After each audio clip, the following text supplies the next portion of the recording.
Muchísimas gracias. Gracias por invitarme a la Corporación Municipal. Gracias a Rosa y a Bea por pensar en mí también para estas jornadas. No sé si se van a arrepentir porque acabo de pensar que voy a cambiar de tema de lo que iba a hablar y voy a hacer… Rosa se lleva las manos a la cabeza y dice, no, por Dios, no cambio.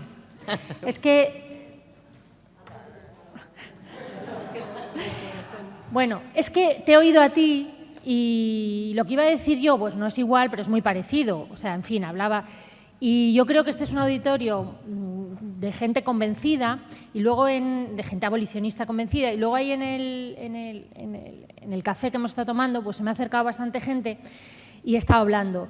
Y yo también se lo había comentado a Bea Ranea el otro día, que estaba pensando en cambiar y en hablar de la estrategia que creo que necesitamos. Bueno, no hay una charla sobre estrategia, entonces a lo mejor pues puedo cambiar de tema. Y la he escrito aquí, o sea que es tentativa. La he escrito porque realmente al final iba a dar mi charla de capitalismo y tal, pero creo que estamos todas convencidas. Entonces, con una charla que he tenido con Cruz también en el café y con otras personas que me decían, ¿qué hacemos? Bueno, pues y como digo, por favor, no me matéis ni nada, es completamente tentativa, lo acabo de escribir aquí y creo que, por supuesto, pero sí que creo, y lo comentaba el otro día con gente, que necesitamos, las abolicionistas, una estrategia política para seguir trabajando. Bien, y yo pensaba el otro día también acerca de una estrategia que desde luego no tengo perfilada y que se hará entre mucha gente y también habrá que debatir la estrategia, etcétera. Pero sí que pensaba en la estrategia muy pensada que llevamos a cabo para conseguir el matrimonio igualitario. Y algunas cosas sí que son aprovechables. Nosotros y nosotras, sobre todo nosotras, porque siempre se habla, cuando se habla, y lo decía Maribel, del matrimonio igualitario, pues se olvida que, bueno, aparte de que fuimos uno de los primeros países en conseguirlo, que en aquel momento éramos mujeres todas las que estábamos al frente de los principales movimientos en este país, ¿no? Que fue una cosa excepcional, porque normalmente el movimiento LGTBI, aunque está lleno de mujeres, pues muchas veces lo dirigen hombres, etcétera. Y en el momento en que se consiguió el matrimonio éramos presidentas de las principales asociaciones y habíamos pensado durante muchos años una estrategia muy definida, o sea, nada se dejó al azar, etcétera.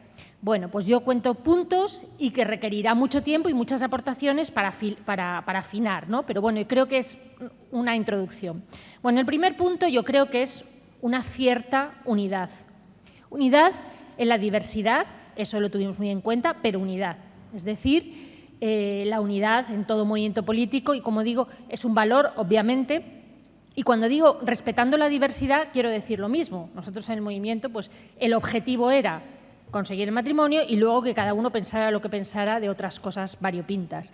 Bien, si el objetivo es acabar con la prostitución o dar pasos hacia acabar con la prostitución, pues una cierta unidad es necesaria. Y esa unidad se hace tejiendo redes, tejiendo alianzas entre todas las mujeres que sean abolicionistas, ¿no?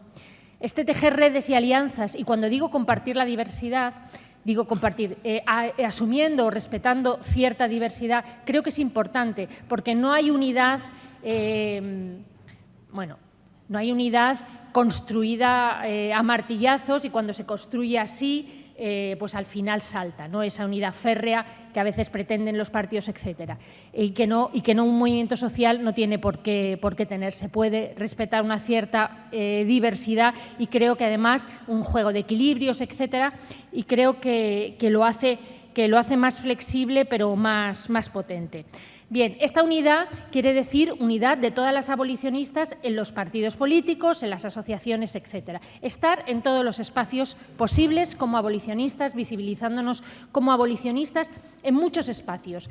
Y en los partidos políticos, obviamente, y respetarnos las abolicionistas de los partidos políticos. Yo últimamente he tenido una malísima experiencia quiero decir, es imprescindible que las mujeres, es imprescindible que las feministas de los partidos nos entendamos, pero si ya hablamos de abolicionismo, pues más. Es perfectamente posible entenderte para este tema en concreto con mujeres de otros partidos y dejar los temas de los partidos para otros espacios donde estaremos enfrentadas. Esto no es ninguna novedad. Yo en Latinoamérica he conocido en los parlamentos lobbies de mujeres, por ejemplo, a favor del aborto, en parlamentos donde partidos muy diferentes, pero muy diferentes como de la derecha a la izquierda y en Latinoamérica, tenían espacios comunes, las mujeres, para debatir, no para avanzar en el derecho al aborto, solo para hablar de eso. Nosotros en la lucha por el matrimonio teníamos militantes del PP en la Federación Estatal. Solo hablábamos del matrimonio y de cómo hacer que tú dentro del PP construyas, bueno, no voy a decir hegemonía porque dentro del PP, pero construyas alianzas dentro del PP para avanzar. La izquierda lo teníamos más fácil. Bueno, creo que eso es importante y eso exige también aprender a respetarnos en esos espacios, ¿no? Es importante, y desde luego no solo en los partidos políticos, pero los partidos políticos son imprescindibles, son los que van a cambiar. Decía Esther, no hay políticas públicas, hay que hacer políticas públicas. Hay que ponerse de acuerdo en qué políticas públicas. Cuando se trabaja en común y se avanza hacia la unidad, hay que construir un argumentario común. Un argumentario común requiere renuncias por todas las partes. Si si el objetivo es acabar con la prostitución, ese es el objetivo común, ahí se puede construir una gran alianza. A partir de ahí hay que debatir el argumentario, los ritmos, decía Rosa. Se puede debatir la estrategia. ¿Cómo no se va a poder debatir la estrategia? Si lo que tenemos en común es que hay que acabar con la prostitución, la estrategia se puede debatir. No todas estaremos de acuerdo en qué ritmo imprimirle o en qué políticas públicas es más importante o menos. Eso se puede debatir, habrá que debatirlo, habrá que trabajarlo y hacer un argumentario común que se respete, pero creo que se sale ganando si se sale desde una posición de unidad. Y desde luego, claro, las políticas públicas, creo que a la hora de estar en los partidos, bueno, decía en los partidos y en muchas asociaciones. El otro día me comentaba una compañera que en los CIES, en las asociaciones que trabajan en los CIES, con las mujeres, bueno, sobre todo con las mujeres que están allí presas, el abolicionismo está proscrito. O sea, no es que se debata, sino que está proscrito. Es decir, somos las que trabajamos en los CIES, somos regulacionistas por nada. Bueno, hay que entrar en todas las asociaciones o en todas las ONGs, en los movimientos que trabajan por la igualdad, contra el racismo, en los movimientos de diversidad funcional, etcétera. Hay que visibilizarse como abolicionistas, hacer redes, tejer redes, hacer alianzas en movimientos que no son estrictamente partidos políticos y visibilizarse como abolicionistas en el movimiento antirracista. Es fundamental. El abolicionismo es antirracista. ¿Cómo no va a ser antirracista el abolicionismo? Sin embargo, en el movimiento antirracista, como tal, hay poco abolicionismo. Hay que entrar en el movimiento antirracista, hay que entrar en los movimientos sociales de emancipación y visibilizarse como abolicionistas. Cuesta, hay algunos que están más cerrados, pero hay que hacerlo y demostrar que el abolicionismo es, por supuesto, antirracista, es emancipador, etcétera. Luego, cierto realismo, y esto hay que entenderlo, legislativo. A la hora de hablar con los partidos políticos hay que tener una agenda. Claro que todas somos abolicionistas y además yo pues, soy anticapitalista, pero cuando voy a hablar un partido político no le digo mi agenda es el anticapitalismo. Vamos a acabar, tengo una agenda, o sea, tenemos unos pasos, ¿no? El abolicionismo tiene que tener unas políticas públicas que sean más fáciles en una corporación municipal, en una diputación, en un gobierno autonómico o en el gobierno del Estado. Tiene que saber qué quiere pedirle a los partidos. No puede llegar a un partido, como he visto yo algunas. Estoy acostumbrada, como digo, con el movimiento LGTB y entonces teníamos cosas muy concretas. Danos esto, esta ley. Entonces, tú no puedes ir a un partido y decirle somos abolicionistas, estamos aquí para luchar, porque el partido te va a decir sí, nosotras también somos abolicionistas, y a casa. Y bueno, ¿y en medio qué hacemos? No podemos dejar que los partidos van a utilizarnos como van a utilizar cualquier movimiento, cualquier cosa que les pueda servir. No podemos dejar que los partidos nos utilicen, es una utilización mutua, pero nosotras también tenemos que saber y aprender a utilizar a los partidos políticos. Y para eso hay que ir a las reuniones con una agenda concreta que también se puede debatir con el partido, si el partido te dice esta medida la cojo, esta no, etcétera. Pero hay que tener una agenda que presentar a los partidos políticos, si no cualquier reunión se convierte en que te dicen que sí a todo o no a todo y te vas a tu casa y no haces nada. En ese sentido, como digo, todo esto es debatible dentro del movimiento abolicionista. Quiero decir, tiene que haber reuniones para debatir argumentarios, para debatir agendas, para debatir pasos, etcétera. Pero digo que la unidad entre mujeres de distintos partidos, de distintos movimientos, de distintas asociaciones, creo que es muy importante. Y eso implica, y lo digo porque la he sufrido, abolir la violencia entre nosotras. A mí eso me parece muy importante. Abolir la violencia. Quiero decir, abolir la violencia en general me parece muy importante. Abolir la violencia entre mujeres feministas me parece muy importante. Pero que las feministas públicamente, ni siquiera ni privadamente, pero vamos, públicamente, nos estemos relacionándonos de manera violenta por las redes, en persona, etcétera, pues me parece terrible, porque entre otras cosas habrá quien se esté aprovechando de que estamos divididas, de que parece que no se sabe lo que se quiere, de que, bueno, creo, y sobre todo de esa violencia que creo que es mala, porque la violencia en sí es mala. Creo que necesitamos cuidarnos y bien tratarnos. Creo que, como digo, tiene que haber un espacio en el que seamos capaces. Bueno, es que ¿cómo no vamos a ser capaces si el objetivo es el mismo? Obviamente deberíamos ser capaces, pero no siempre hemos sido capaces. En ese sentido de buen trato y de cuidarnos entre nosotras, cuando digo establecer alianzas, digo también establecer alianzas, o por lo menos no asustar a mujeres que se lo están pensando. A veces, voy a poner ejemplos concretos, veo a mujeres que empiezan a dudar de su regulacionismo o de que no han sido abolicionistas.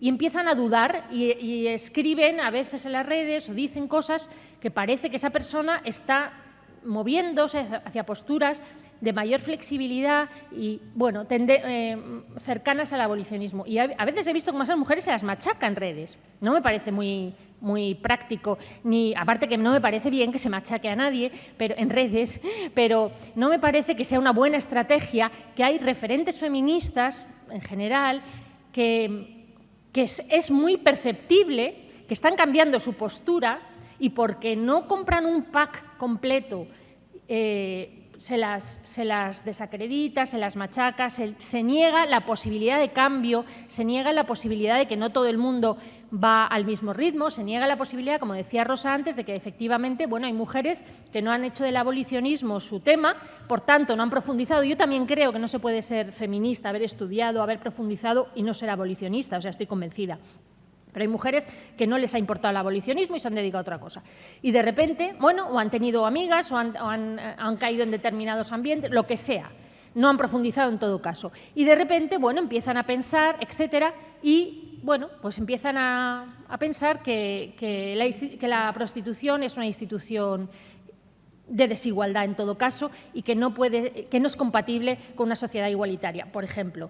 Bueno, pues eso me parece un paso enorme y además me parece un paso que es el primer paso, evidentemente, hacia entender todo lo que significa, decía Esther, que la mayoría de la gente estaría a favor de la regulación, etcétera, o de los hombres, pero en general de la gente, porque no han profundizado. Bueno, pues cuando una feminista empieza a cambiar de postura, yo a veces he visto cómo se la machaca en redes porque a su vez sigue a lo mejor utilizando un lenguaje, etcétera. Yo creo que todo eso es importante, que todo eso además no se va a hacer de un día para otro, que requiere un trabajo en común, ¿no?, que tenemos que hacer, pero que creo que es lo que nos falta, porque a veces lo que veo es un movimiento que… Eso no quiere decir que las teóricas no teoricen, eso no quiere decir que las teóricas no sigan… Bueno, solo faltaba, que no sigan escribiendo, buscando matices, buscando lo que sea, pero creo que como movimiento social nos falta eso y también, como decía, introducirnos en todos los espacios, ¿no? Bueno, esto era un poco una tentativa, se me queda más corto que la charla que iba a dar, era una tentativa de pasos que se pueden ir dando hacia un movimiento cohesionado, organizado y políticamente, no sé cómo llamarlo, políticamente factible de cómo tiene que trabajar el abolicionismo. Yo he llegado a mí he tenido reuniones políticas donde he estado en los dos lados, ¿no?, como activista social y como política. Y claro, como activista social o como activista LGTBI o activista social, siempre procuramos llevar a los políticos una agenda muy definida y factible desde su punto de vista, ¿no? Hay que tener en cuenta que mientras las cifras sigan como están en esos niveles de partidarios de la regulación, gente que no ha pensado nunca en ello, gente que piensa que será mejor, etcétera, es muy difícil que un partido político dé pasos reales, realistas, o sea, un partido que diga de repente, que prohíbe, que instaura, no sé, lo que quiera que sea, ¿no? Desde prohibir los puticlubs, los pisos para prostitución, etc. Es muy difícil y, por tanto, creo que necesitamos pues cohesión entre nosotras. Cuando antes decía lo de no machacar a personas que en un momento dado están cambiando, estar en todos los espacios, bueno, a mí me parece que, por ejemplo, y Rosa lo decía, ¿no? A ver cómo digo esto. Por ejemplo, en el caso de la revista Pícara, tan machacada en redes y demás, yo estoy en el comité de redacción, bueno, el comité ya no, porque ahora no tengo tiempo, pero desde el principio. Son 3 personas, fundamentalmente. Una es claramente abolicionista y otra, Yune, la directora, el otro día puso un tuit que decía: aunque tengo amigas trabajadoras sexuales, cada día estoy más convencida de que no podemos asumir que la prostitución es una institución normalizada porque, bueno, y explicaba. Claro, a mí me pareció que lo que había que decirle a Yune era: vas por el buen camino, y sigue que llegarás. Y en cambio lo que se le dijo es: ¿cómo te atreves a decir trabajadoras sexuales? Tu revista es una mierda, no sé qué. Bueno, no me parece que no es el camino, es un ejemplo, no quiero decir nada. Me parece que no es el camino, porque necesitamos personas que sean de alguna manera, entre comillas, referentes del otro lado, referentes de gente que no ha pensado mucho en la prostitución, referentes abolicionistas, ya tenemos las abolicionistas, ¿no? Referentes de gente que no está... Necesitamos convencer, si es que nosotras estamos convencidas. Necesitamos... cada una... Yo a veces también discutía el otro día con alguien que me decía: porque tú siempre estás complicando las cosas. Digo, es que las cosas que tengo claras, ya las tengo claras y cuando me dirijo a la gente que ya las tiene claras, pues me parece bien, pero yo he tomado el camino, que a lo mejor es más difícil y desde luego es más ingrato, de hablar todo el rato con gente que no lo tiene claro e intentar convencerlas. Y entonces escucho lo que me dicen, intento dar vuelta a argumentos. Bueno, es mi camino, hay muchos caminos, por eso decía en la diversidad. La prostitución al final y la abolición de la prostitución creo que es como un puzzle en el cual pues, toda la teoría que se viene haciendo, todo el trabajo político, todo el trabajo social, las personas que hacen estudios, pues las teóricas, las activistas, etcétera, las mujeres en prostitución, las supervivientes, pues van encajando sus piezas y es de donde tiene que surgir el movimiento político, ¿no? Y en ese sentido creo que, como decía antes, pues hay que cuidar a personas que pueden estar cambiando o que pueden no tener una postura concreta y no machacarlas, ¿no? En ese sentido, yo hablaba antes también con una compañera. Yo, por ejemplo, pues claro, yo últimamente quiero dejar de hablar de prostitución ya, o sea, estoy harta. No, es un tema que, bueno, creo que he contribuido, creo que he hecho lo posible, pero he tenido muy malas experiencias. Creo que experiencias personales y políticas que me han restado mucho y no me han dado nada. Seguramente hay gente a la que le den algo, pero a mí solo me restan, no me dan nada. Y llega un momento en que en la vida una dice, bueno, pues ya que lo hagan otras, ¿no? Hablaba antes de los partidos políticos. Las personas que estamos en los partidos políticos y somos abolicionistas tenemos que ser, como decía antes, capaces de entendernos con las personas que están en otros partidos y cortar de raíz todo intento de utilizarnos unas a otras. He estado también en espacios comunes con compañeras de otros partidos donde ha sido finalmente prácticamente imposible no utilizar el abolicionismo como arma arrojadiza contra otros partidos. Bueno, eso no es una buena práctica, eso no nos lleva a nada, para eso no hace falta que creemos un espacio común. Si se crea un espacio común abolicionista, tiene que ser para apoyarnos unas a otras y para hablar de abolicionismo y no para echarnos en cara lo abolicionista que es tu partido o lo poco abolicionista que no es tu partido. Que no digo que no haya que hacer eso, porque luego, aparte del abolicionismo y de la prostitución, están las luchas políticas partidarias que son muy legítimas y tal, pero en otros espacios, no en el propio espacio que se haga para avanzar en prostitución. Y, en fin, no voy a decir más porque creo que esto, lo acabo de pensar ahora, pensando un poco en cómo llevamos adelante la lucha LGTBI. Y recordar que, claro, aquella lucha que fue exitosa, que no la estoy comparando, fue mucho más fácil, no me cabe duda. O sea, conseguir el matrimonio LGTBI fue mucho más fácil que conseguir la abolición de la prostitución. En absoluto lo estoy comparando. Como decía Rosa, la abolición de la prostitución es una absoluta revolución social y que, bueno, que además tendría montones de variables económicas, anticoloniales, antirracistas, anticapitalistas, etcétera. Por tanto, es muchísimo más complicada. Pero, desde luego, creo que necesitamos un espacio común de lucha, que no podemos seguir cada una bueno, por su lado. Que es verdad que hay asociaciones que llevan mucho tiempo, plataformas que se declaran abolicionistas, etcétera, que llevan mucho tiempo en esta lucha. Bueno, pues es el momento de ampliarlas, es el momento de que sea una lucha realmente de todas las abolicionistas, ¿no? Y, como decía, esto va a requerir debates previos, pero bueno, ahí estamos. Y nada, pues me callo ya porque no tengo más. Y si queréis lo hablamos, porque creo que es un tema que es necesario. Muchas gracias.